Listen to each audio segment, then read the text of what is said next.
Z mano je Renata, midva sva se spoznala tukaj na križarjenju, se pravi, so obedva tle, bi rekel, potnika na tej križarki. Se imamo super, Renata, ne? Ojoj, fantastično. Fantastično je, res Ni je besed. fantastično, da ni besed, tudi hrana odlična, ne? Ja. To je narava, pa kraji, pa sploh vse. Pa voda in vse, Super. noro. Je, noro dober. Z Renato sem predlagal, da se tole pogovoriva, zato ker je ona dosti aktivna na socialnih omrežjih, se pravi na Facebooku, TikToku in Instagramu. Njena tema je pa njena bolezen. Boš Renata kar malo več povedala o tem? Jaz sem se rodila brez ene ledvice, tisti, ki me poznate, mojo zgodbo že veste. Za tiste, ki me ne, sem se rodila brez ene ledvice, druga je bila pomanjšana in slabšo funkcijo je delala, tako da sem pri 16 začela s prvo dializo. Več lahko zveste na mojih postih na Facebooku, predvsem na Facebooku, ker se moje bolezni tiče, na Instagramu oziroma TikToku. Zakaj sem začela to delati? V bistvu zato, ker bi rada osvestila ljudi, da tudi če si bolan, če je nekaj v narekovajih narobe s tabo, da še zmeraj lahko greš na eno tako čudovito potovanje s tole ladico, da sebe tretiraš kot zdravega, čeprav nisi. Vse se da, čeprav je bolezen včasih lahko zelo težka. Na Facebooku in vse posod te najdejo, kako pod Renata? Pod Renata Gričar me najdete. Renata Gričar vpišete in jo najdete. No, Renata, jaz bi ti čestitev, da si se spravila na te socialne mreže, ker to je kar težko, pa da se snemaš, saj to jaz vsakmu čestitam, ker ni to tako enostavno. Pa so bili začetki težki? Začetki so bili izjemno težki. Jaz prvič, da sem sploh prvi video naredila, sem razmišljala en mesec, kako ga naredim. 10.000-krat posnela in 10.000-krat zbrisala. Zdaj pa sem ugotovila, da v bistvu bolj si spontan, bolj ne kompliciraš boljše, tako da ne kompliciram več. Kaj pa dobiš zdaj kakšne nesramne komentarje? Do zdaj je bil samo en nesramen komentar in to na TikToku, ki je ena rekla, da kao wannabe želim biti tiktokerca. In jaz tako, če sem na TikToku, sem tiktokerca, nisem v glavnem.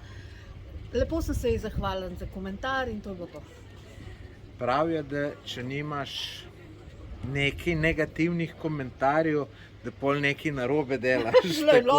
Jaz se še učim, tako da možno. Tako da pravijo, če imaš nekaj negativnih komentarjev, da si na pravi poti, ampak dober, ker takrat ti pol ljudje malo začnejo zavedati, pa tako naprej. Pa moram reči, plus sem negativno mi komentirati. Ne, nisem to mislil, tako da je.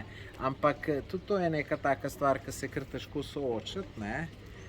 Jaz včasih sem se kar težko, no, tako da upam, da bo to prihajalo, da ne boš imela težave. Jaz s tem nimam problemov, zato ker sem preveč trdna, bolezen me je tako naredila. Jaz imam na telesu polno znakov bolezni in se pri tem ne oziram na to, kaj si drugi mislijo, tako se ne bom niti na TikToku, niti na Instagramu, niti na Facebooku.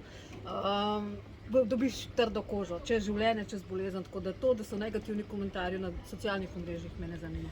No, zelo dobro razmišljanje, tako da gledalci, tudi vi se nekaj naučite z tega, pa lejte, kaj ima veze, kaj drugi mislijo, to ni vaš problem, ampak je njihov problem. Tako, točno. Zdaj mogoče še malo povej o te tvoji bolezni, kaj pa ti to, ko imaš težave z ledvicami, kaj ti to prinese, kaj so vse neki problemi? Glede na to, da sem bila dvakrat na dializi, lahko vidite, to je dializna roka, temu se reče fistula, to je žilni pristop, vse žile z roke. To je, ki ti dajo noter. Ja, tukaj igle pridejo noter. Pa zdaj hodiš še na to dializo? Ne, zdaj imam pa že 9 let presejeno ledvico, zato lahko tudi grem na tako križarjenje, ker prej nisem mogla, ker dialize na takih križark pač ni.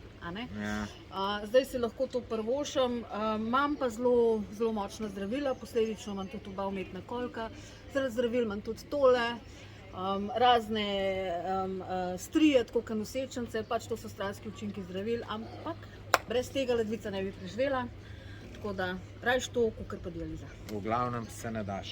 Ne dam se nikoli. No, tako da, dragi gledalci, lejte, pejte za podporo jo zaslediti na Facebooku, Instagramu in TikToku, pod Renata Gričar jo najdete. Verjetno se strinjate z mano, da mislim to, kar je povedala, je res fantastično, motivacijsko, tako da Hvala. res vsa čast. In naučite se nekaj iz tega, pa kakšen lep komentar napišite. Hvala, Renata. Hvala tebi. Čau!